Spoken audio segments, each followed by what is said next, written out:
అసలు ఈ రోజు పూజ చేయడం అనేటటువంటి దాని వల్ల వచ్చే ప్రయోజనం ఏమైనా ఉంటుందా?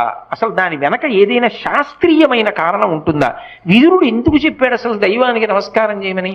నేను మీకు ఒక్క మాట చెప్తా, బాగా గుర్తుపెట్టుకోండి. ఎవరు పూజ చేస్తున్నాడో వాడు లోకము చేత పూజింపబడతాడు. నేనన్న మాట బాగా పట్టుకున్నారా? ఎవరు పూజ చేస్తాడో వాడు లోకము చేత పూజ అందుకుంటాడు. అదేమిటండి మీరు అన్న మాట మాకు బాగా అర్థం కాలేదు, మీరు ఏదో అన్నారు బాగుండదని అన్నాను అంతే అంటారా? మీకు వివరణ చేసే ప్రయత్నం చేస్తా. పూజ అంటే ఏమిటి? పొద్దున్నే దేవుడి దగ్గరికి వెళ్ళో దీపం పెడుతున్నా, ఎందుకు? ఎవరు భగవంతుడు?